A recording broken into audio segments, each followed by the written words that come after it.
Welcome to Hello Port Hueneme. I'm your host Tom Dunn, and today we are at the Oxnard Harbor District with Kristen Dekas, who is the CEO and Port Director. And welcome to the show. Thank you. Nice to have you. Glad to be here. I'd first like to ask you your background before you became involved with the port, and where you, how you got to this position and got the experience to be able to run a port district. Okay, sure. Well, I guess to start out, I have kind of a fun story, an anecdotal way of explaining how I may have found my way into the port industry. My grandmother was born in Bergen, Norway, and her father, our grandfather, excuse me, was the harbor master of Bergen, Norway. Wow. Had a son that sailed clipper ships. And when she was a young girl, about 8 years old, she moved to Philadelphia with her parents, and her dad worked for a company called United Fruit. Well, United Fruit today is Chiquita, who is one of our biggest customers. So I just feel some way, through my ancestry, somehow I was pushed into the industry, but it's not what I studied, and not how I landed here. I grew up in Chappaqua, New York, which is a town no one really heard of until Hillary Clinton moved to town and got a residency to be a state senator. That's where I grew up, and I went to college at the University of Vermont, where I met my husband, and I studied economics there, and Chinese actually, and philosophy. And then I went on to study environmental policy and law at the University of Denver, where I got a master's. And I came back to Massachusetts, the East Coast, to my husband's hometown of Wareham, Massachusetts, and got married. And I actually started my career in the transportation industry, but not in boats, but in cars. And I ran something called the Alternative Fuel Vehicle Program for the state of Massachusetts. And I was commuting from Wareham to Boston, which is much like commuting from Port Hueneme to Los Angeles, and it was getting very tiring. So I ended up getting a satellite position out of the governor's office in a town that's very close to Wareham called the Governor's Seaport Council. And we had a $300 million bond bill to invest in the infrastructure and assets of the ports of Massachusetts, and there I got very well versed in policy and the triggers that make ports robust and dynamic and economic engines, and I learned a lot in that tenure with the Governor's Seaport Council. And I was fortunate as a young woman to have the mayor of New Bedford take a shot on a young woman to become the port director for the Port of New Bedford in Massachusetts, which is the second largest port in the state of Massachusetts and the #1 value fishing port in the country. And I did that for 5 years, and I kind of went to a conference in, I think it was in Mississippi, Biloxi, Mississippi, which I learned about the job opening here in Hueneme, and I said, well, we moved to California. I looked at my husband, I said, I'll give it a shot. And I came out here, I did a few interviews, really liked the area, and liked the port a lot, and the whole culture of this area, and I said, let's try this. And so I went through the interview process, and I was lucky that the Board of Harbor Commissioners here took a shot on me, and I've been here for 5 years now. Good. Yeah.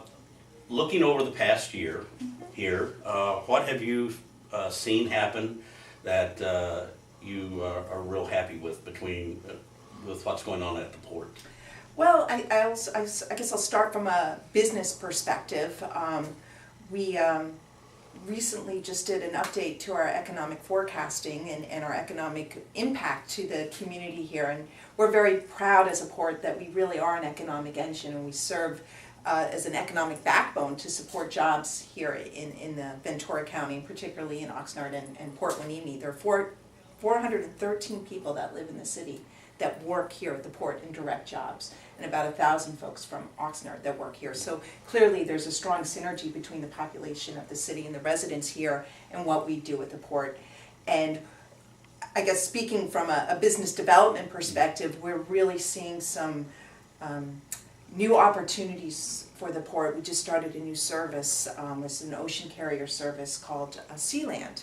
And I think that's probably the prize of the year from an economic development perspective, in that it's creating a third liner service, meaning we can export commodities that are homegrown and organically here in Ventura County, and we can bring them to other places in the world that we haven't had that opportunity. Most of the service in the past have just been customer and their ships. this particular service goes out and looks for new customers. And so we can take the growers here that grow avocados and oranges and all those sorts of agricultural goods and bring them now to the rest of the world. So that's a really exciting thing for us. And that ties in with the dredging of the canal in, or the shipping lane in, that you can have bigger ships come in that can accommodate what you're talking about. Is that right? Yes, so we are moving forward with a deepening project, what we call in our industry, and a dredging project where we're going to be removing sand so we can take the harbor from 35 feet to 40 feet, and that will allow our ships to have deeper draft here, and they can bring in more cargo on existing vessels, and it will allow for some slightly larger vessels to also call on the port. I know I see going across the horizon some very big ships that don't pull in here, and I see the ones that do pull in here. So will some of those be able to come in here now with product? Well, there's limitations on how big the ship size that the harbor can host. We have a 800 size limit, 800 foot size limit on the port. So some of these vessels that are calling on ports of Los Angeles and LA, they'll never come to Port Hueneme. But it certainly does give us the opportunity to fulfill our niche in the industry of automobiles and bananas, or big commodities for the port, with larger vessels. Very important to our competitive edge as we move out into the future. Since you mentioned automobiles, I'll skip one topic we'll talk about later, but as we walk down the promenade and or see the cars, new cars going down the street, there's a lot of cars out there, and can you give us some insight as to where they come from and where they go? Yes, I can. I'd be happy to do that. So we are a major, what we call a roll-on, roll-off port, which means we bring a lot of wheeled cargo through the port. So we bring in tractors and a lot of heavy equipment, as well as the automobiles. And we move about 330,000 cars on an annual basis. We have 3 large customers here. One is called Globus, and they bring in Hyundais and Kias. And interestingly, they bring these cars in from Korea, and then they export a lot of automobiles that are manufactured here in the United States. And one of the biggest cars that moves out of the port is the Impala. That's one of the most popular cars in Korea, and one of the most popular cars here is the Kia Soul. So it's sort of an interesting trade lane that we get to see firsthand here at the port, being on the front end of the supply chain. We also have a customer named Willenson Logistics Company, and WWL, and they service a lot of different automobile manufacturers on the export side. They're moving a lot of Hondas. They bring in Ford, they bring in Volvo, Mitsubishi. A lot of large manufacturers use this service. And then we have BMW that calls Port Hueneme home. We're the only distribution center for BMW on the West Coast. And interestingly, BMW is the #1 exporter of automobiles in the United States, so some people would be surprised by that. But those are our big automobile customers, and the cars come from all over the world. The BMW has manufacturing plants in South Africa as well as in Germany. Their cars will come from there. And then we have automobiles coming from all of Japan, and they're moving back to China, Korea. So we have a very robust trade lane that we support here. So when the cars come in here, they are shipped all over the West Coast, as far inland as how far? So that's correct. So we service 13 states and Canada through the Port of Hueneme. They'll go to Colorado, they'll go to Nevada, Arizona, they'll go up the coast to Oregon, and into Washington as well. So that is a lot of business, and if I have the number right, I think the port is the largest contributor to the city of Port Hueneme, and I believe it's around $1.6 million. I think that was last year, or 15, I'm not sure which. So how do you see the relationship between the port and the city, let's say the last 2 years versus what you hope will be coming along in the next 2 years? I guess to touch on a few points there. So just to talk about the mechanics of the port in terms of its economic value, we move about $9 billion worth of goods. So that's 9 billion with a B. That creates $1 billion in economic activity, which translates into 3 $93 million worth of tax revenues that support the local services in our communities. So Port Hueneme itself will see about $1.4 million coming back to it just through tax revenues from the businesses that are here.